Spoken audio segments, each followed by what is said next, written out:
Okay, in this presentation, we will examine into the topic of GIP incretins. This was featured in our PSD workshop last June 2024, entitled Unlocking the Incretin GIP, a deep dive into its role and potential in diabetes management.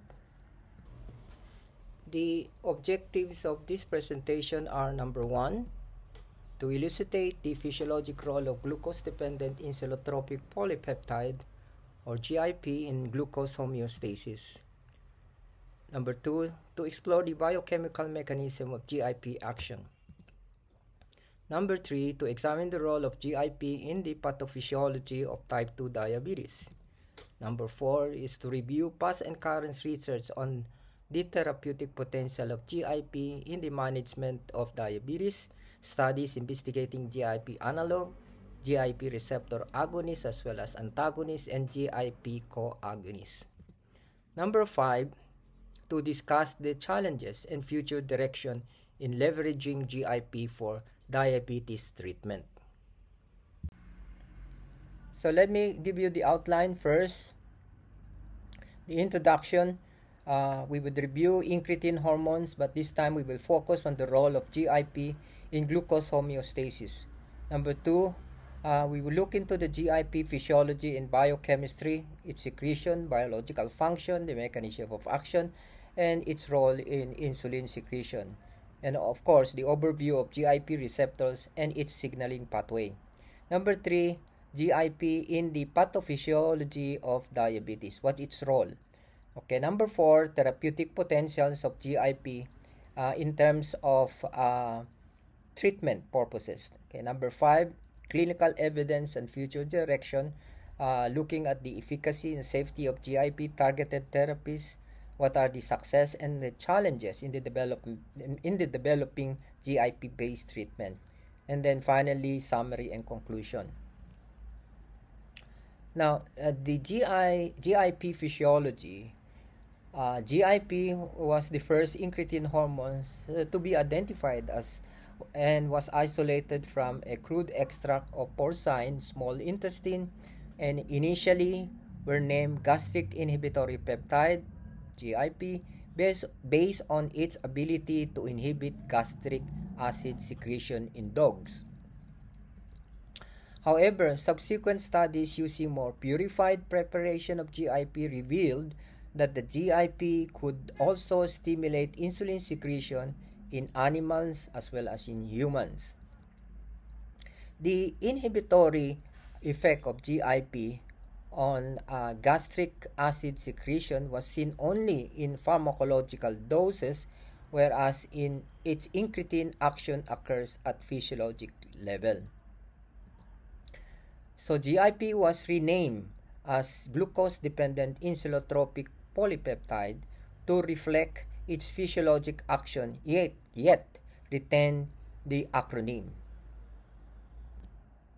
Now let me brief you with the different gastric and intestinal hormones, like for example B and DY cells in the fundus of the stomach, which secrete appetite stimulant hormone ghrelin, which is again located in the fundus, chip cells, enterochromaffin cells, parietal cells in the body, and gastrin in the antrum. The GIP, as you all know, is released in K cells in the small intestine. The K cells are predominantly found in the upper portion of the small intestine, such as the duodenum, whereas the L cells, which secretes GLP-1, are located in the ileum and colon, more distal site of the small intestine.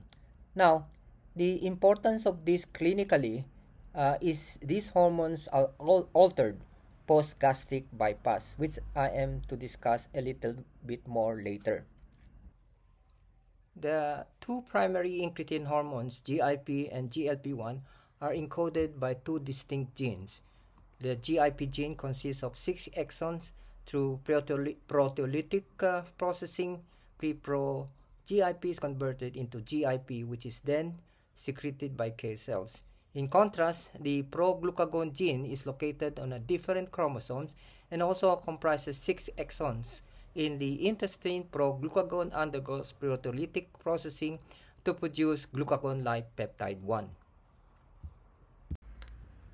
So the question is, how does GIP is released from the K cells?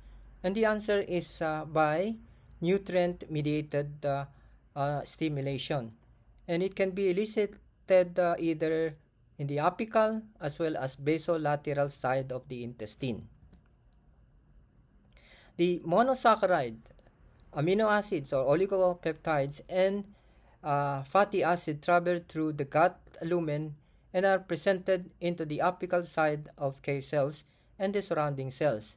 Glucose and amino acids are co-transported into K cells alongside sodium by SGLT1 and another transporter called BOAT1. The oligopeptide could be transported into K cells by proton coupled transporter. This event causes membrane depolarization, activating the voltage-gated calcium channel that leads to increase in intercellular calcium concentration, which in turn prompt release of GIP into the circulation. The glucose amino acid can also be transported surrounding cells by the same type of transporters and elicit GIP release via stimulation of different G-coupled G-protein coupled receptor expressed in this time in the basolateral membrane of the K cells. The fatty acid transporters such as CD36 and FATP4 along with the specific fat transporter that is on top are likely involved in the uptake of free fatty acids in the intestinal epithelium.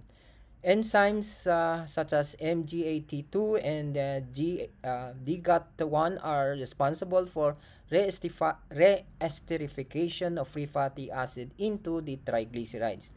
Now, these triglycerides are then assembled and released on the basolateral side, possibly by chylomicron, where long-chain fatty acid and monoglycerols can activate various G-protein coupled receptors. Now, GIP is produced and released by intestinal K cells predominantly located in the duodenum and proximal jejunum. Its secretion is triggered by nutrient intake, particularly fats and glucose. Importantly, it is the rate of nutrient absorption rather than just the presence of nutrients in the intestine that stimulate GIP release. Once nutrients are ingested, GIP enters the bloodstream and acts on the pancreatic beta cell to promote insulin secretion, aiding in the regulation of postprandial blood glucose level. Regarding its metabolism, GIP142 is quickly degraded and inactivated by DPP4 enzymes, which cleave it to form GIP342, an inactive version. This rapid metabolism limits the active GIP's half-life in circulation, thereby tightly controlling its insulotropic effect. So the density of enteroendocrine cells secreting CCK, GIP, GLP-1, and PYY in the duodenum, jejunum, ileum, as well as the colon, the level or concentration secreted in the different parts of the gut, well represented here in color coded, are red, which is highest concentration or density, green represent the lowest, and yellow in between. As you can see, GIP and CCK could be found in the highest level in the proximal small intestine, while GLP-1 and PYY at the distal gut portion.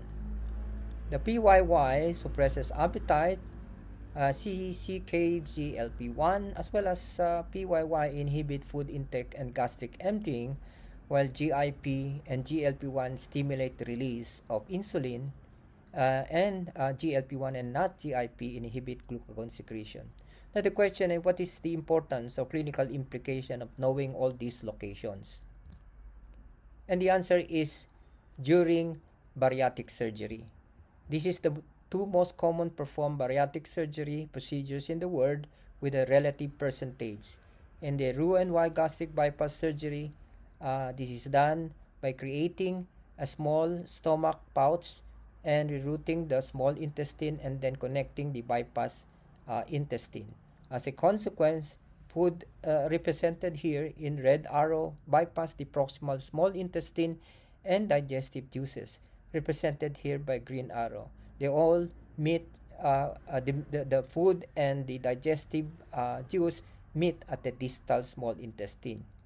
While sleeve gastrectomy remove a portion of the stomach, leaving a tube-like stomach as remnant.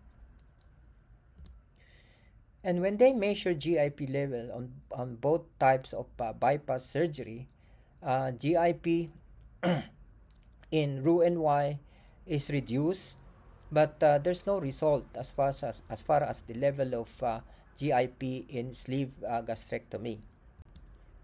So when we look and examine the meta-analysis data on GIP level post-bypass, here it's a forest plot of the fasting GIP level before and after Roux-en-Y gastric bypass showed overall decrease in levels. So another systemic review and meta-analysis, again this is a forest plot of studies to assess this time changes in the fasting GIP level pre and post sleeve gastrectomy. And you can see the diamond represent the estimated overall effect. Looking at GLP-1 is slightly increased, while GIP did not significantly change. Okay, let's now talk on receptors and signaling cascades of GIP. Okay, the receptor is pretty similar with GLP-1, and it's a 7-membrane G-coupled receptor. On your right is the signaling pathway, wherein GIP receptor is activated by GIP binding to these receptors on the pancreatic beta cell membrane. Then it activates adenyl cyclase, which leads to an increase in cyclic AMP, resulting to activation of PKA, and PKA phosphorate a lot of protein in the cells, including voltage-dependent calcium channel on the beta cell membrane. This augments the release of insulin secretion by increase in intracellular calcium levels. Now, these are data taken from Michael Nook and colleague. A specific 7 transmembrane G protein coupled receptor of GIP as well as GLP-1 can be found in various tissues as shown here, such as the islet cells, brain, and other tissues listed. On the beta cells, similar expression, but on the alpha cells, GIP receptor are more expressed than GLP-1 receptor. In terms of peripheral tissue, the action of GIP at various target tissues for a large part unknown and receive little attention, except for bone and adipose tissue, which recently have well studied. It is also where GIP receptors are more expressed compared to GLP-1. Now let's delve into the biological action of GIP, starting with its effect on islet cells. GIP enhances insulin secretion in the islet through both direct and indirect pathways, impacting both alpha and beta cells. When macronutrients is ingested, they trigger the release of GIP, which is detected by the islet cells, and GIP directly stimulate insulin secretion by acting on GIP receptor located on beta cells. Indirectly, GIP boosts alpha cells activity by stimulating glucagon release, which enhances communication between alpha and beta cells via GLP-1 receptor and glucagon receptor pathways. This intra-islet communication is vital for maintaining glucose homeostasis, and GIP plays a role in enhancing this interaction by increasing alpha cells activity, leading to more glucagon and subsequent stimulation of beta cells. Consequently, GIP indirectly promotes insulin secretion to its action on alpha cells. The combination of these direct and indirect effects maximizes insulin secretion in response to mixed nutrient intake. So let's explore now the impact of GIP on peripheral tissue, especially fat and bone. In the adipose tissues, GIP has an anabolic effect promoting the storage of fat. This is to ensure adequate reserves following a meal. Regarding bone, GIP generally promote bone formation. Now, the emerging action of GIP in adipose tissue. GIP was shown to increase glucose uptake and activity of lipoprotein lipase and lipogenesis. Some groups interpret the lipotropic function of GIP as positive, arguing that it may support the expansion of healthy subcutaneous fat depot. While most studies view GIP as an obesogenic endogenous hormone in adipose tissues. Thus, the fact that GIP induces lipoprotein lipase and enzymes that decrease fatty acids from triglycerides, especially chylomicron triglycerides, and thus has led to the hypothesis that GIP may promote fat storage in subcutaneous tissues. However, mostly these are based on animal studies, and it remains uncertain whether this translates to human situation. Now, what is the mechanism on how GIP increases lipid accumulation? There are as follows. Number one, it increases adipose tissue perfusion. It increases lipoprotein activity, increases transcapillary flux of fatty acid. And since GIP release after a meal, lipoprotein lipase hydrolysis chylomicron triglycerides into fatty acid and glycerol, hence increase in transport of fat in the adipose tissues. In human, fat constitute the most potent stimulus for GIP secretion, and plasma GIP levels are closely correlated with plasma triglycerides levels. The effect of GIP, glucagon-like peptide, on blood supply to substrate uptake into the triglyceride storage in and infiltrations with inflammatory cells such as macrophages in the white adipose tissue. So, with the increased blood flow and lipoprotein lipase activity, stimulate fatty acid synthesis, thereby enhancing triglyceride formation. All of these therefore promote lipid metabolism and storage. However, too much nutrient may lead to too much accumulation of fat in the white adipose tissue, leading to pro-inflammatory environment because it can trigger differentiation of monocytes to more inflammatory macrophage phenotypes. Now, these are the animal model of GIP effect on fat cells. GIP stimulates insulin secretion from the islet cells, and its effect on adipose tissue with GIP receptors are present in both beta cells as well as in adipose tissue.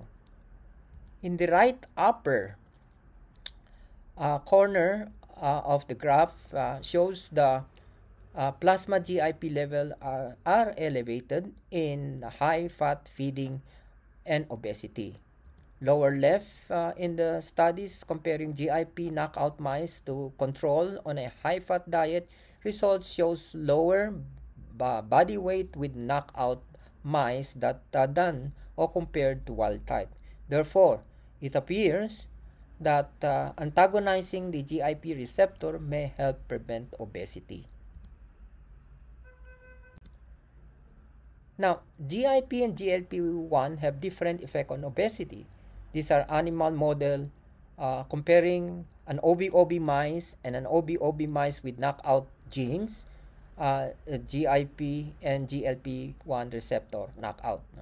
You can see that less body weight in GIP knockout genes compared to controlled OB mice with GIP genes, while the GLP-1 knockout genes has no effect as far as weight is concerned.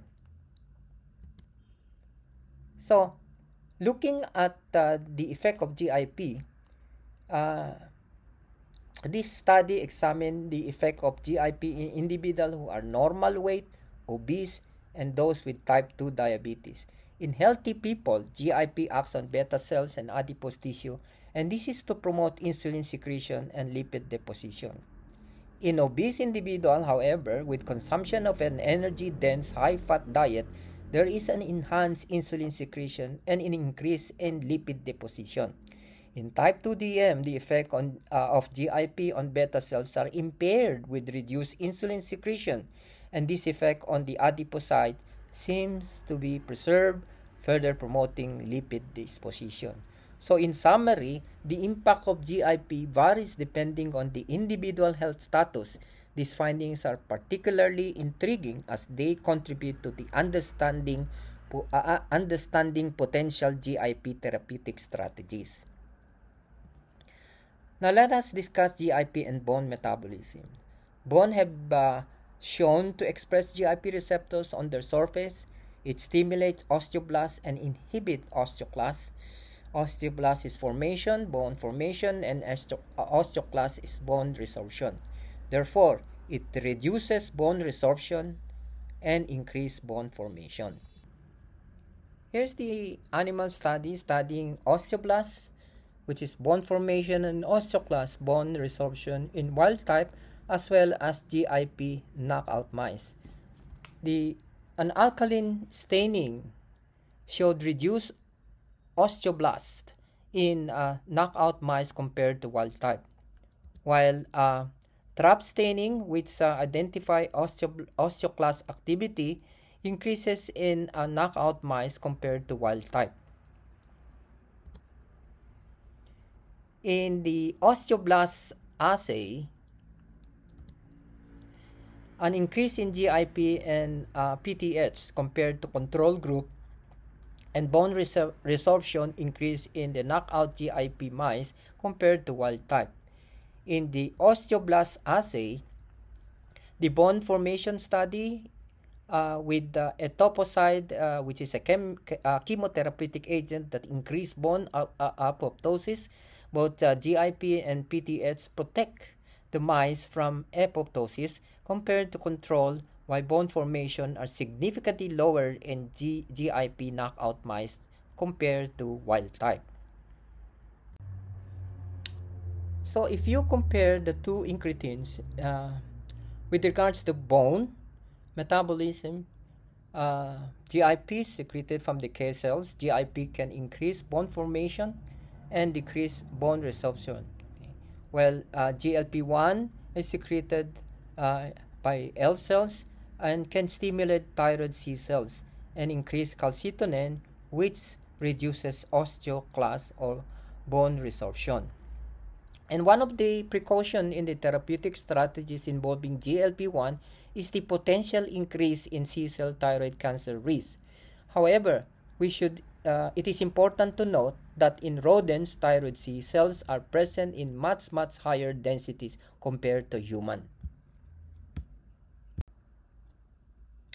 Now, this is again summary of the effect of GLP-1 and GIP, their similarities and differences. As you can see that GLP-1 significantly reduces glucagon secretion, while GIP may increase glucagon secretion. And this is the benefit of GLP-1 in terms of glucose reduction or improvement in glycemia in type 2 diabetes. With regards to appetite, food intake, body weight, vagal stimulation, gastric emptying, you see a reduction for GLP-1 and no effect on GIP. Again, this is quite beneficial for glucose control as well as weight loss. However, the effect on bone metabolism is favorable with the GIP compared to GLP-1, or perhaps it has at least a effect on bone metabolism compared to GLP-1. Now, they are exploring the therapeutic potential for possible treatment for osteoporosis. So now, let's go to incretin hormone receptor antagonist and its evolution. The question is, what is the importance of this antagonist? There are two main reasons. One is for research purposes. By employing an antagonist to selectively block one of the incretin receptors, researchers can effectively isolate and evaluate the insulotropic potency of the other incretin hormones.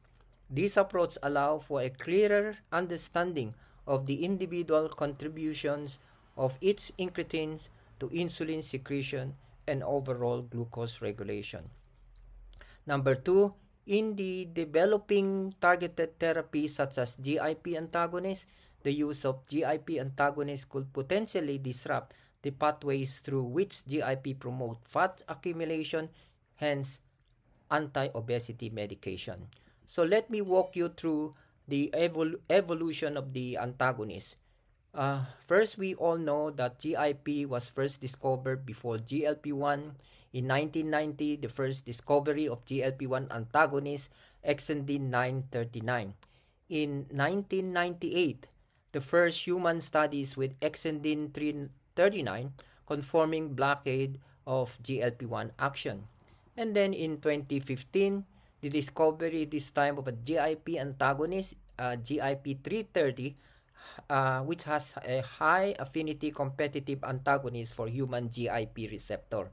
In 2017, the first human studies with GIP antagonists confirming blockade of GIP action. And in 2019, GLP-1 antagonists have shown and used to reduce hypoglycemia in post-bariatric patients. And in 2021, in terms of research studies, 16 performed registered clinical studies using GIP antagonists and more than 50 performed registered clinical studies using GLP-1 antagonists.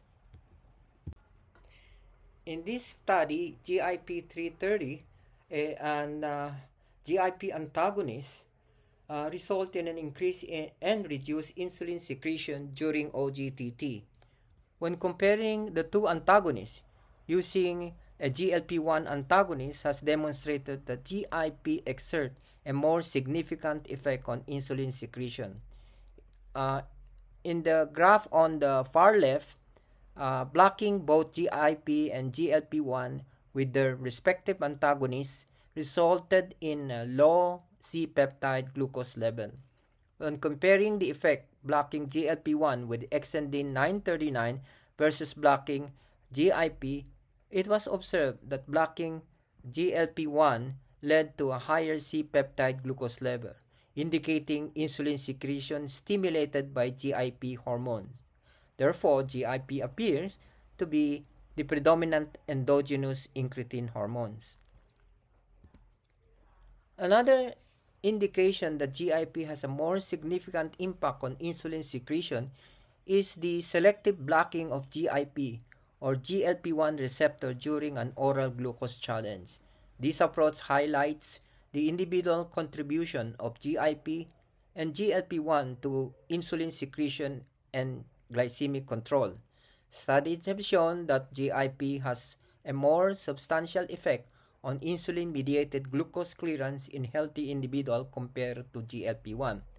The insulin secretion rate refers to the amount of insulin released over time, and the area under the curve of this rate is a quantitative measure used to evaluate the total insulin secreted over a specific period. The term insulin secretion rate over the plasma glucose typically describes the relationship or ratio between the rate of insulin secretion and the plasma concentration. So it shows that GIP generate a more significant effect on insulin-mediated glucose clearance in healthy individuals compared with GLP-1 antagonist studies. So the study results are summarized in this illustration, highlighting the contribution of various gut-derived factors, glucose, GIP, and GLP-1 in enhancing insulin release after a meal, showing a contribution of 44% or approximately 44% coming from GIP and GLP-1 approximately 22%, and glucose approximately to 33%. Now, let's concentrate on the insulotropic effect of GIP with both type 2 DM and healthy control. The graph A is an experiment done using an hyperglycemic clamp.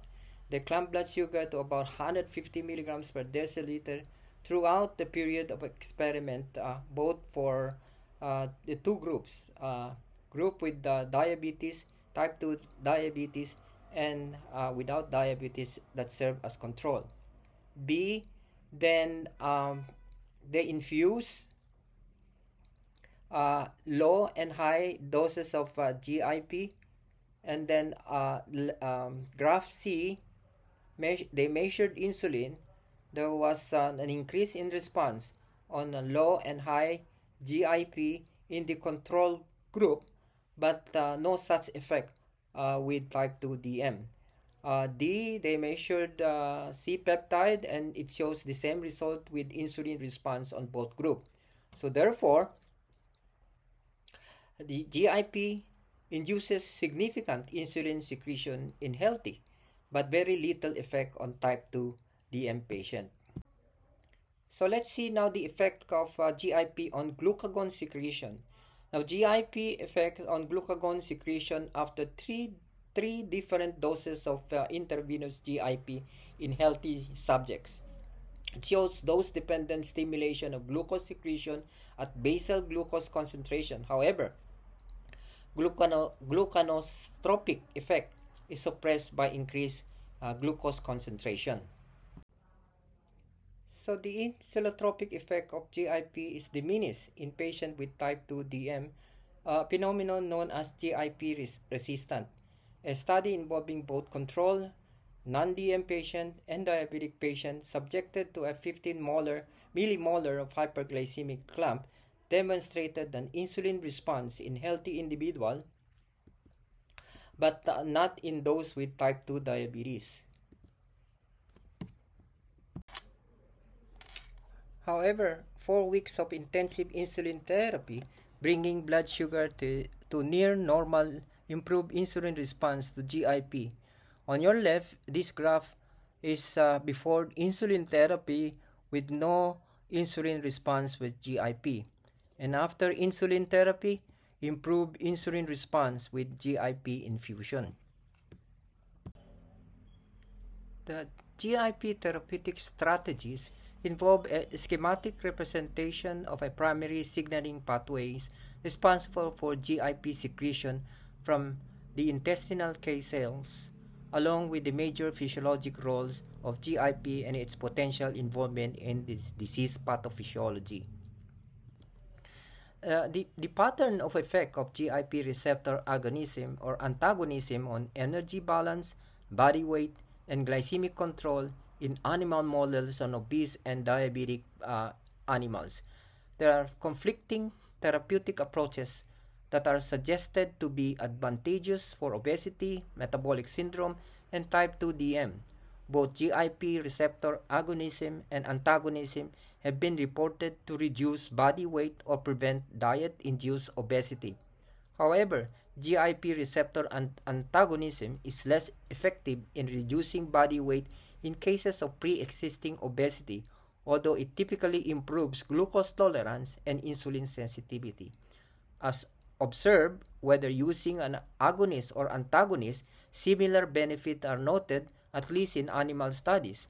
This highlights the complexity of both agonism and antagonism signaling pathways. So let us now explore the advantages and disadvantages of both GIP agonist and antagonism. GIP has been explored as a potential glucose-lowering drug based on its physiologic role in augmenting glucose-stimulated insulin secretion after meal ingestion, as seen in GIP analog in animal models. However, GIP does not exert a sufficient insulotropic effect in patients with type 2 DM, even in the pharmacologic dose, and has even been reported to increase glucagon level. Additionally, it may promote lipogenic effect, which has led to the consideration of using GIP antagonists for obesity treatment. So GIP antagonists have been shown to improve insulin sensitivity by preventing obesity and development in rodents. So this highlights the complexity of the signaling pathways involved in both agonism and antagonism. So nevertheless, let's take a closer look on the clinical potential of GIP agonists. There is a good reason to consider GIP as an attractive agent for treatment of human type 2DM, especially since the diminished inserotropic action of GIP is now recognized as an acquired rather than a primary feature of type 2DM. Nausea is less likely to occur with GIP analogs since these incretin hormones does not inhibit gastric emptying. However, GIP agonists as standalone therapies have not demonstrated significant success. But what about antagonism or antagonists? When we place the physiologic effect of GIP and the pathophysiology of diabetes and obesity side by side, blocking GIP by the use of GIP antagonists may be attractive in the treatment of insulin-resistant and obesity by blocking the effect of GIP in adipose tissues. Such as in animal model, both genetic and chemical GIP receptor blockade showed improvement of insulin resistance and glucose tolerance in obese diabetic mice. To summarize the possible mechanism involved in the disruption of GIP receptor signaling on possible alleviating or alleviations of obesity and diabetes, on your left, improvement of the following: insulin sensitivity, glucose tolerance, of course blood sugar and HbA1c, beta cell function, circulating lipids, and it can decrease body weight, adipose tissue mass, triglycerides in muscle as well as in the liver, and circulating lipids and islets hypertrophy. Moreover, the beneficial action of surgical knockout of GIP secreting cells in Roux-en-Y surgery bears striking similarity with the result of genetic or chemical GIP receptor blockade in animal models have so attractive as potential therapeutic benefits. However, no recent success as far as GIP antagonists stand alone in clinical trial as we speak. So far, for GIP receptor as target for treatment of type 2 DM, I call this the only success story so far. We have the agonism on your left, and on the right is antagonism. The success story is more on GIP receptor agonism as in DPP4 inhibitors. Clinical success with the dual agonist targeting both the GIP and GLP-1 receptors such as tirzepatide, and the encouraging or promising preliminary clinical trial results with a triple agonist with GIP, GLP-1, and glucagon receptors. The development of gut hormone-based obesity treatment is increasingly focusing on the glucagon-like peptide 1, GLP-1 backbone, due to its promising effect on weight management as well as metabolic health. GLP-1 agonist, either injectable or oral preparation. There are also clinical development on combining GIP agonists with GLP-1 agonists, particularly when using a GIP antagonist has proven effective in weight reduction treatment. Additionally, incorporating glucagon agonists into the gut hormone-based obesity therapies has gained popularity due to glucagon's role in enhancing energy expenditure. Amylin and PYY agonists are also being integrated into these treatment strategies. Now, the way to do it is by way of unimolecular polyagonist. The gut hormone polyagonist for both treatment of diabetes as well as obesity. The GLP has a direct action in the CNS, islets, and stomach. GIP also increase insulin secretion but also increase glucagon secretion. Not much effect on food intake and a negative effect on adipose tissue, albeit may increase insulin sensitivity. So the glucose effect of GIP is not that impressive. That's why GIP lagged behind drug development. But lately, if you combine the two, the story changes So the key is synergy. Synergy by combining the effect of both GIP as well as GLP-1, a dual agonist that may enhance physiologic over the sum of its individual agonists. And so the main physiologic action of a dual GIP and GLP-1 agonist illustrated here as a combined effect. GIP primarily exerts its effect in the pancreas, stimulating insulin secretion in response to nutrient intake, while GLP-1 has systemic effect including stimulation of insulin secretion, inhibiting glucagon secretion, slowing gastric emptying, and promoting satiety. Despite their similarities, GIP mainly acts within the pancreas, while GLP-1 has a broader systemic effects. The single molecule coagonists targeting both GLP-1 receptor and GIP receptor exhibit synergistic metabolic benefit, enhancing incretin effect to improve glucose tolerance and promote weight loss. Now, despite these advantages, the precise mechanism of dual incretin coagonists, especially within specific cell types, are not fully understood.